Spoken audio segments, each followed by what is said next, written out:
ॐ भूर्भुवः स्वः तत्सवितुर्वरेण्यं भर्गो देवस्य धीमहि धियो यो नः प्रचोदयात्। ॐ शान्ति शान्तिः। Namaskar, my dear friends. I am starting series of videos on the life and teachings of Swami Brahmananda, a direct disciple of Paramahamsa Ramakrishna. He was a realized soul, and to talk about or to write about the biography of an illumined soul is very difficult, if not impossible, for his is preeminently an inner life. True, he may engage in certain external activities, he may achieve the kind of success which impresses the outer world, but all these activities and achievements, including even his spoken and written teachings, will fall far short of and fail to express the real man. An ordinary professor or scholar teaches out of his accumulated learning. Such a man's scholarship is far greater than the man himself. That is to say, he may teach the loftiest truths theoretically without having made them a part of his own life and experience. A man of spiritual wisdom also teaches these truths, not theoretically, but out of his own experience. Nevertheless, the expression of these truths in words cannot possibly correspond to the vastness of his inner knowledge, which is inexpressible because it is transcendental. We know a man with our mind and senses, but our mind and senses cannot reveal to us the nature of an illumined soul. In order to be able fully to understand such a soul, a man must himself be illumined. When you go into the presence of one of these great beings, something very wonderful happens.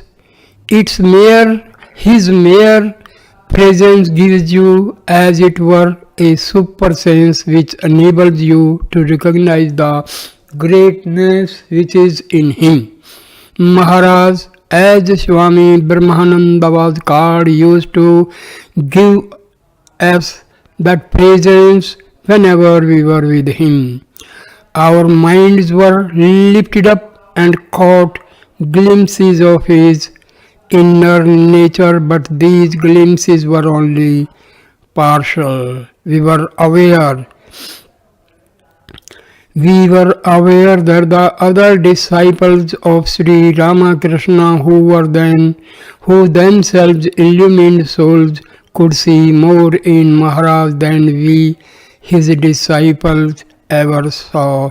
Swami Ramakrishnananda, founder and head of the Ramakrishna monastery in Madras, once introduced Maharaj to his disciples, there saying, "None of you have seen Sri Ramakrishna himself, but now you see Maharaj, and that is the same thing." On another occasion, a devotee brought fruit which he wanted to offer to Sri Ramakrishna in the shrine. Swami Ramakrishnananda told him to offer it to Maharaj and said to offer this fruit to Maharaj is as good as offering it to Sri Ramakrishna. One day, see, this narration is by the disciple of Swami Brahmananda. His name is Swami Prabhavananda. One day, I hesitated to accept something that Maharaj told me. Swami Shivananda was present at the time and he agreed with Maharaj immediately. I did not like this. Later I talked to Swami Shivananda alone and more or less accused him of being a yes man to Maharaj. Swami Shivananda laughed and said, "My boy, you see in Maharaj only Maharaj, but we see the external form of Maharaj with nothing inside it but God. Whatever Maharaj tells you comes directly from God." It should be remembered that this statement was not made by a mere ignorant enthusiast, but by one who was himself an illumined soul. Its truth was not clear to me at the time, but later I began to understand and believe it because of a talk which I had with Maharaj himself. One day he asked me to look at the almanac and find an auspicious date for his departure from Madras. As I did so, I could not help smiling. Maharaj noticed this and asked me why I was amused. I replied, "Well, Maharaj, you always go through this routine whenever you plan to go anywhere, but then you suddenly make up your mind to leave on some other day." At this, Maharaj said, "Do you think I do anything according to my own will? The devotees insist upon fixing some date for my going, so to avoid constant pestering, I fix a tentative date, but I do not move or do anything until I know the will of the Lord." "Do you mean to say," I asked, "that you are always guided by the will of God?" Maharaj replied, "Yes, myself." "Well, Maharaj, I too may think or feel that I am doing the will of God when actually I am only following my own inclinations and attempting them to God's will. Is not that what you do?" Maharaj replied, "No, my child, it is not the same." Myself: "Then do you mean to say that you actually see God and talk to Him directly and know His will?" Maharaj: "Yes, I wait until I know His will directly and He tells me what I should do." Myself: "For everything you do?" Maharaj: "Yes, for everything I do, I have the direct guidance of God." Myself means Swami Prabhavananda, disciple of Swami Brahmananda. Myself: "And do you accept only those disciples he wants you to accept?" Maharaj: "Yes." After this talk with him, I began to find some meaning in his peculiar way of acting. For example, whenever any of us would ask his advice, he would say, "Wait, my brain is not working today," or "My stomach is upset. I will answer tomorrow." Sometimes many tomorrows would pass before the disciple got any definite answer. But when Maharaj did finally speak, there was always a special power behind his words. How does he know the will of God? Does he go into samadhi every time before he knows it? This was the thought that continually crossed my mind, but not daring to ask him, I wanted, hoping somehow to get an answer. Then one day I was discussing with another disciple the spiritual visions of Gopal's mother, a woman disciple of Sri Ramakrishna. She had been given this name because she used to see Gopal, the boy Krishna, playing with her, walking beside her, and calling her mother. Many other of her visions are recorded by Swami Sardananda in his Life of Sri Ramakrishna. I expressed my opinion that these visions of Gopal's mother belong to the transcendental plane and that I did not believe she had actually seen Sri Krishna with her bodily eyes.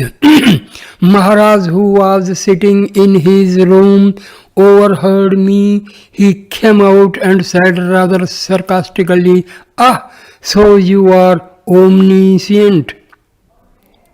But Maharaj, I asked, how can one see God in the external world with bodily eyes? Maharaj then explained that a man who has attained samadhi and reached the transcendental plane receives divine sight. He then can see God with closed eye in the superconsciousness of samadhi and also with open eyes while fully conscious of the external world.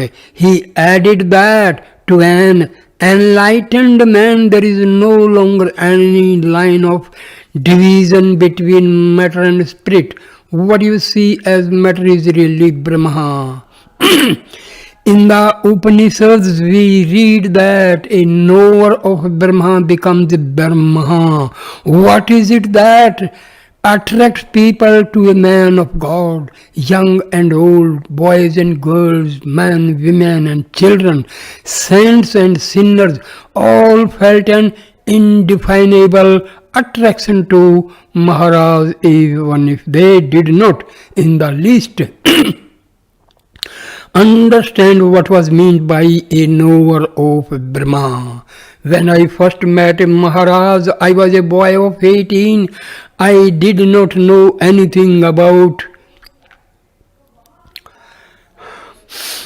God or the realization of God, yet I felt drawn to him as to a long lost friend who was very near and dear to me. I had never felt such a love before in my life. It was the love of parents and the love of a friend all in one. Everyone had the same experience. Once I asked Swami Subodhananda, another disciple of Sri Ramakrishna, the reason for this all-satisfying love which emanated from Maharaj. The Swami replied, God is love. Maharaj has realized God, therefore he is full of love. You did not have to be pure-hearted or spiritually minded to love Maharaj. Even the most depraved natures felt this love when they came into his presence, and many of them were transformed into saints.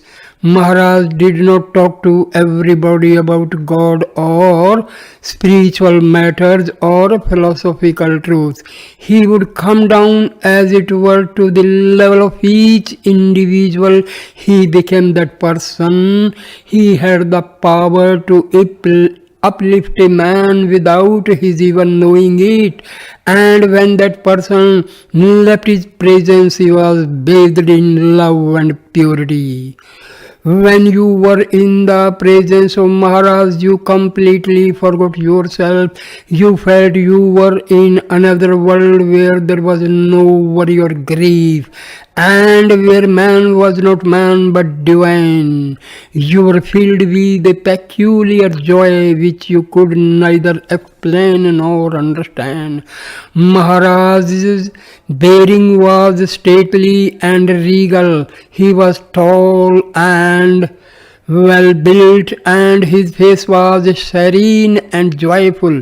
His eyes were deep and seemed always to be gazing into the infinite. Whenever he looked at you, you felt that he was probing the depths of your innermost nature and that he knew all your weaknesses and failings. But somehow you did not mind this being known through and through, because those eyes were so full of mercy and love. We never feared to be known by him. Then there were other times when, though his eyes were wide open, it seemed as if the universe no longer existed for him. He seemed to be living in a different world altogether. His hands and feet were beautifully formed, and they possessed a peculiar attraction. His back strikingly resembled the back of Sri Ramakrishna Swami.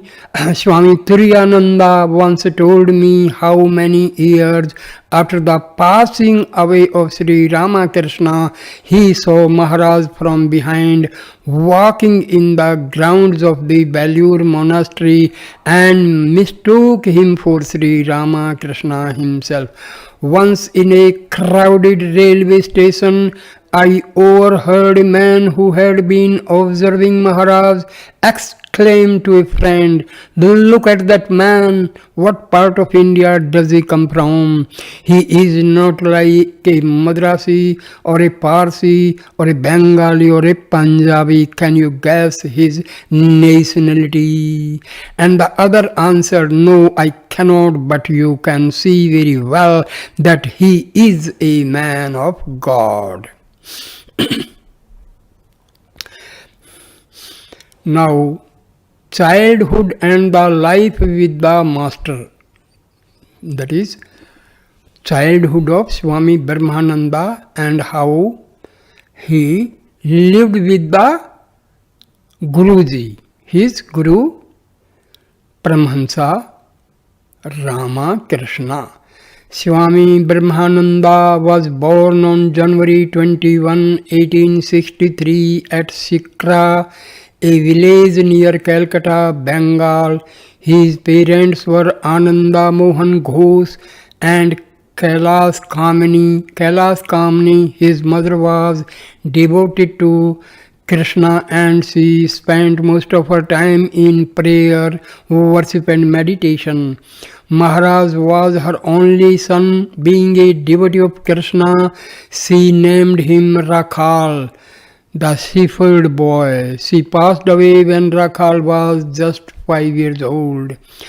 Rakhal liked being with other children and played all kinds of games with them. He was especially fond of playing church. He would mold a clay image of Divine Mother and worship her with his playmates. During religious festivals, he would take his seat behind the priest, and sometimes while watching the worship, he would be filled with a fervor of devotion and become absorbed in the thought of Divine Mother. Ananda Mohan loved gardening as a child. Rakhal would work with his father and learn gardening from him at an early age. He was also fond of fishing and would sit patiently with his fishing rod for hours by the pond. Even in later life, we saw that he had never lost these two early enthusiasms of childhood, gardening and fishing. From boyhood he was a lover of music. He learned songs about Divine Mother and Krishna. He and his friends would go into a mango grove and sing these songs together in chorus. In later years, he encouraged his disciples to sing devotional songs, and he would always keep in his company a few who were expert musicians. Wherever he went, praises of the Lord would be sung.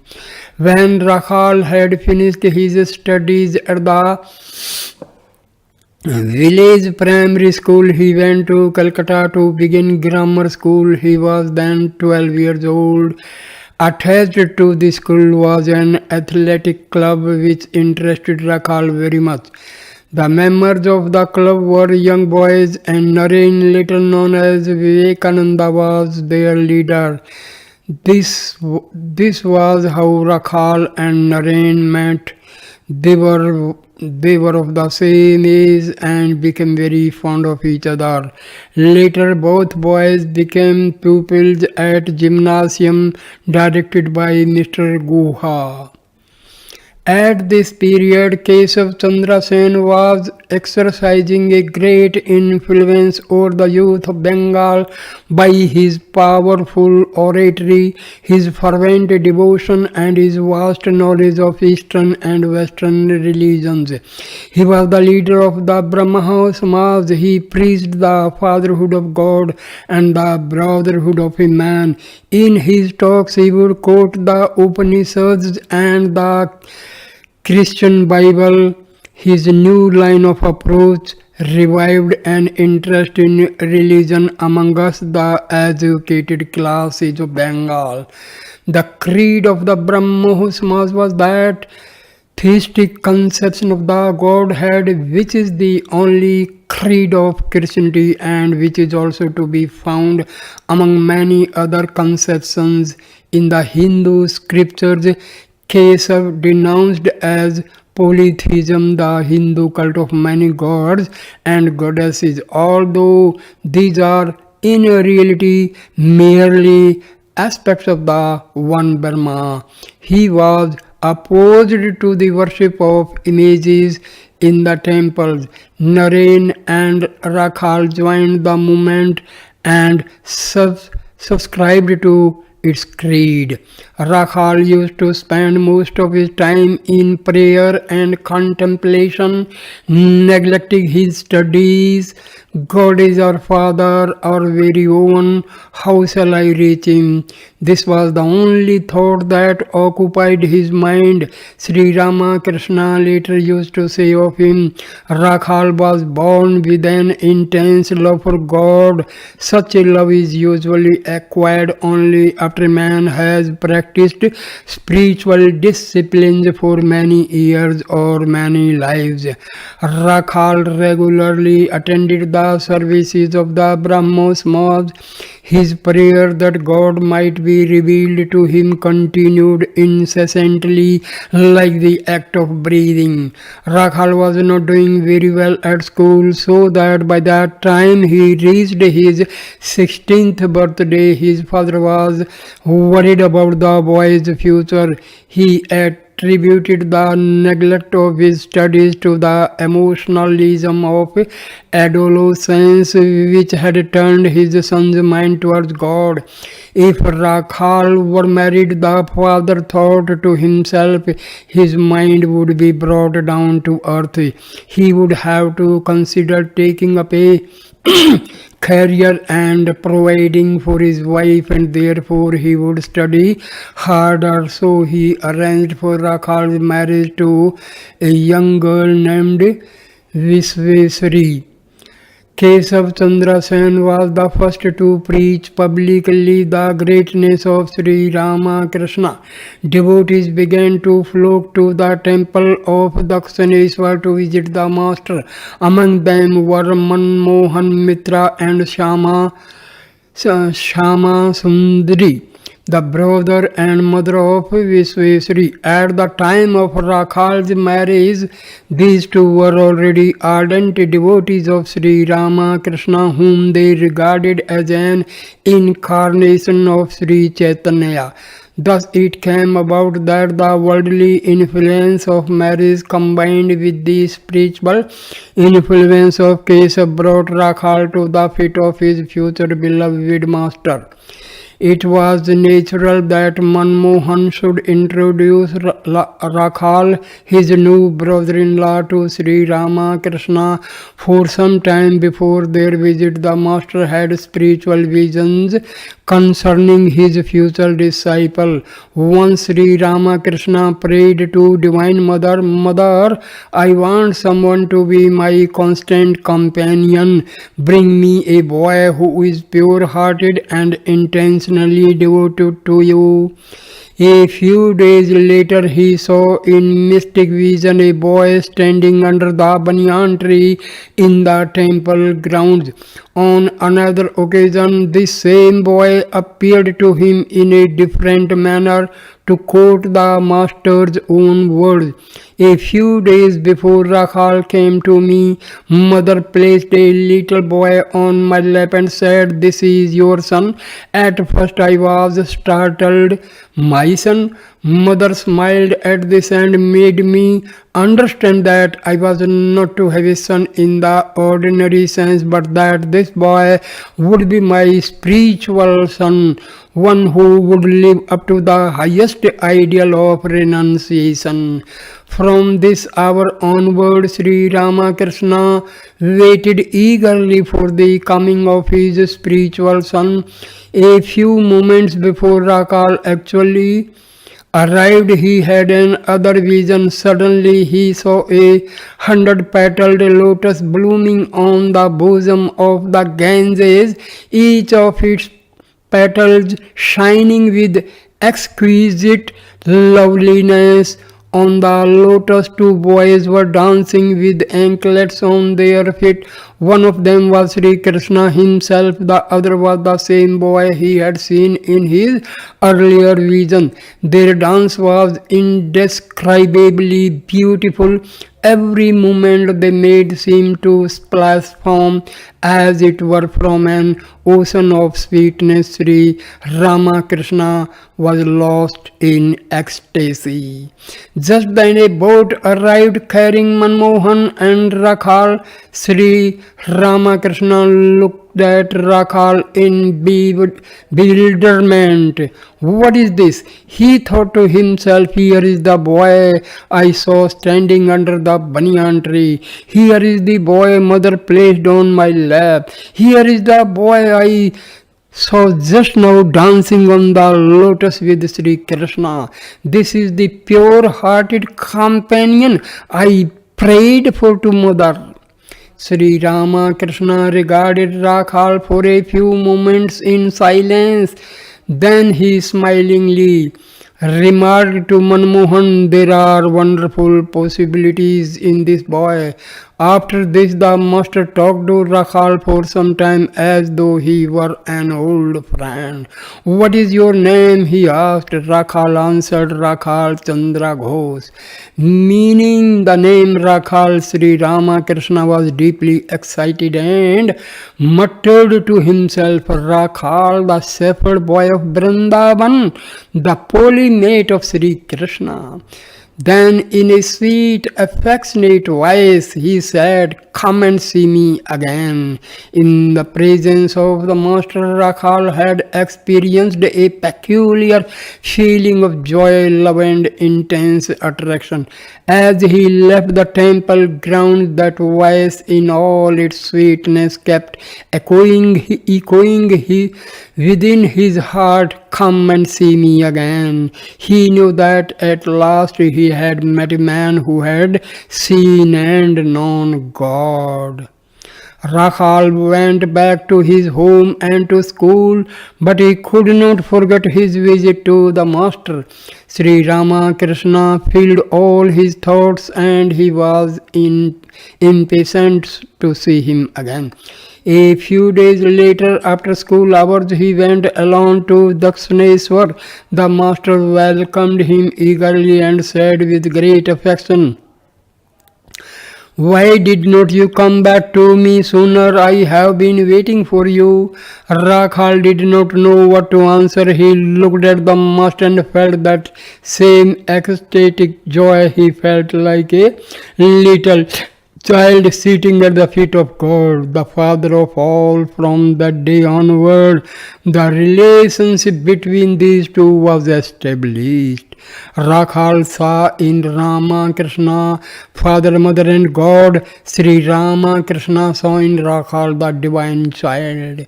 Rakhal's visits to the master became more and more frequent. Sometimes he lived at the temple for days together. While he was there, his mind entirely forgot the everyday world and became absorbed in the consciousness of God and His presence. He felt himself to be the eternal companion of his divine master. Recalling these early days with Rakhal, Sri Ramakrishna used to tell his intimate disciples, no words can describe Rakhal's spiritual mood at that time. He was living in a trance, as it were. He was like a little child, helpless in its mother's arms and surrendering itself completely to her, always conscious of the divine relationship. And when he was near me, I also was transported into a higher spiritual consciousness. I used to play with him just as Yasoda, the divine mother, played with her divine child Krishna.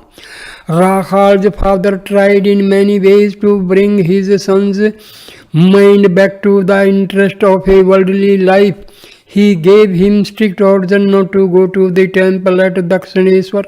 When his advice and threats proved of no avail, he had Rakhal locked in the house. Rakhal longed to go to his master, and Sri Ramakrishna prayed earnestly to the Divine Mother that all the obstacles in Rakhal's spiritual path might be removed.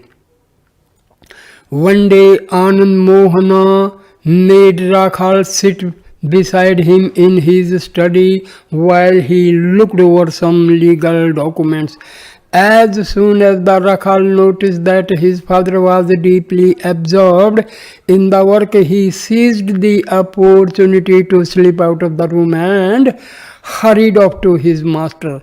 Ananda Mohan knew that Rakhal must have gone to Sri Ramakrishna, but for some days he could not. He could do nothing because he had to attend to a lawsuit in the courts.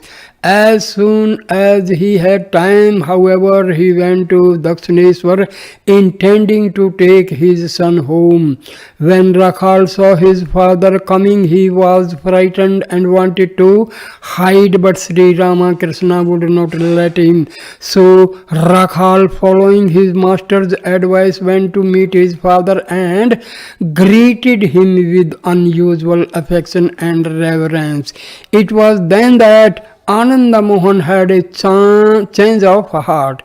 Instead of insisting on Rakhal's returning home, he simply requested Sri Ramakrishna to send the boy occasionally to see him. So Rakhal began living with the master at Dakshineswar. One day his young wife came to the temple with her mother. Looking at her, Sri Ramakrishna said, she is born with a divine nature. She will never be an obstacle to Rakhal's spiritual progress. The master then sent word to Holy Mother, wife of Sri Ramakrishna, who was also living at the temple, that she should bless the young girl and welcome her as her daughter-in-law. After receiving the blessings, the mother and daughter returned home. Rakhal, with a carefree mind, devoted himself to a contemplative life and the service of his beloved Guru. One day Rakhal told Sri Ramakrishna that he felt very hungry, but there was no food in the place, and Sri Ramakrishna became greatly concerned. Leaving his room, he went to the bank of the Ganges and shouted, "Oh O Gordasi, come soon, my Rakhal is hungry. Shortly after this, Gordasi, a woman disciple of Sri Ramakrishna, arrived by boat with a few other disciples bringing food. Sri Ramakrishna was as happy as a child and called Rakhal, saying, "Here is food, now go and eat, you are very hungry." Rakhal felt embraced and said in a low voice, "Yes, I am hungry, but do you have to advertise it?" Sri Ramakrishna innocently replied, "If you are hungry, what is wrong in saying so? Go and eat now." Once while Rakhal was messaging Sri Ramakrishna with oil, he begged the master to grant him the power of transcendental vision. At first, Sri Ramakrishna took no notice of his request and remained silent. When Rakhal persisted, the master suddenly turned and spoke to him very harshly. Rakhal felt hurt and angry. He smashed the bottle of oil on the ground and ran away. But as he reached the gate of the temple, his feet suddenly seemed paralyzed. He could not move another step. Helplessly he sat down on the road, not knowing what to do. Meanwhile, Sri Ramakrishna sent his nephew Ramlal to find Rakhal and calm his anger. Ramlal fetched Rakhal, who slowly returned to the master's presence. Sri Ramakrishna looked at him smilingly. "You see, you could not go outside that circle I drew around you." Rakhal felt ashamed and remained silent. A few moments later, Sri Ramakrishna went into ecstasy and began to speak to the Divine Mother. "Oh Mother," he murmured, "I know you have given him 1/16th part of your power, and that power in him will benefit all mankind." Then in the same ecstatic mood, he addressed Rakhal, saying, "You were angry with me. Do you know why I made you angry? There was a purpose in it. Medicine acts only after the sore has been opened." He continued, "Have faith that God is also with form and can be seen in that way. God is revealed to the man who has controlled his mind." A few days later, while massaging his master's feet, Rakhal suddenly lost his external senses and was transported into that supersensuous realm which he had longed to experience in later years. Sri Ramakrishna used to point out the exact spot in the room where Rakhal went into ecstasy for the first time.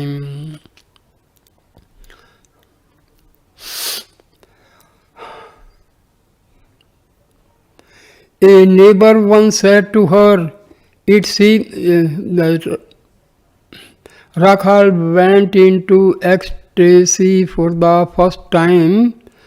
Wife. A neighbor once said to her, "It seems your son-in-law is turning into a monk. Why don't you try to bring his mind back to the world for your daughter's sake?" "What can I do?" Shama Sundari answered.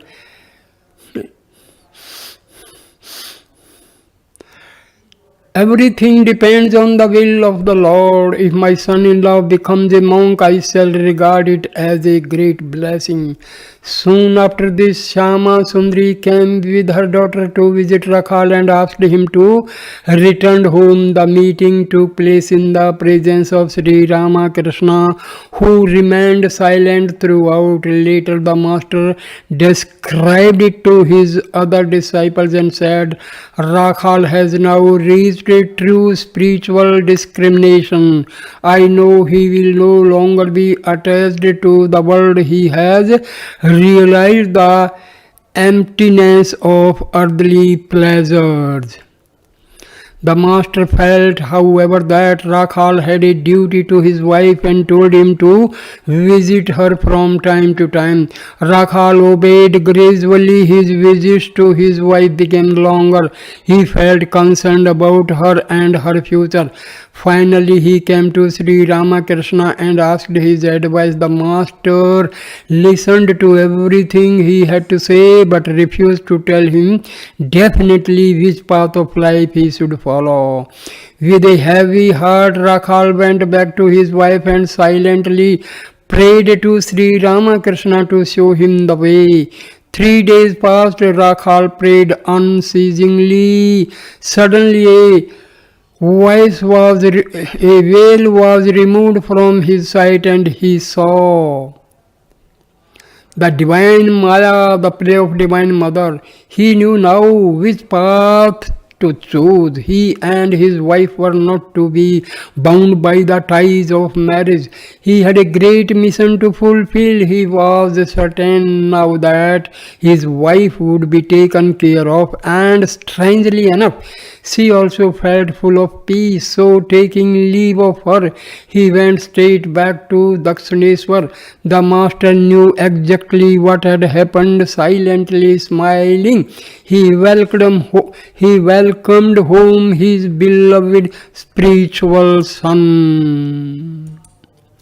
Sri Ramakrishna had known that Rakhal could not be bound by any earthly attachment, yet there remained in him a subtle, lingering desire, a desire which could not be completely removed from his heart until it had had some satisfaction. That was why Sri Ramakrishna had sent Rakhal back to his wife. Now he knew that henceforward, Rakhal would be completely free from desire in any form. Sri Ramakrishna used to say, the virtue of truthfulness is most important. If a man always speaks the truth and holds to the truth tenaciously, he will realize God, for God is truth. I prayed to the Divine Mother saying, Mother, here is knowledge, here is ignorance. Take them both and give me pure love for you. Here is purity, here is impurity. Take them both and give me pure love for you. Here is good, here is evil. Take them both and give me pure love for you. But I could not say, here is truth, here is untruth. Take them both. One day Sri Ramakrishna said to Rakhal, I can't look at you. I see a veil of ignorance over your face. Tell me, have you done anything wrong? Rakhal was greatly troubled. No matter how hard he tried, he could not remember having done anything wrong. Try to recall, Sri Ramakrishna said to his disciple. If you have told any untruth, Rakhal at once remembered and admitted that he had recently told a lie in a joking way to a friend. Sri Ramakrishna forgave him but said, never do it again. To speak the exact truth always is a most important spiritual discipline. Rakhal's enthusiasm for the spiritual life did not weaken, but after a while he ceased to meditate regularly. Sri Ramakrishna noticed this and asked him the reason. Rakhal answered, I do not always get the inspiration. My heart seems dry and I feel an emptiness. You must never neglect your meditation on that account. Sri Ramakrishna told him, make up your mind to practice spiritual disciplines, then the enthusiasm will come naturally. Those who are farmers by birth and occupation do not and cannot give up farming just because the crop failed. So you must not give up meditation even though you may not get any apparent result. You must be regular in your practice. That same day, Sri Ramakrishna went as usual to worship in the temple. Raman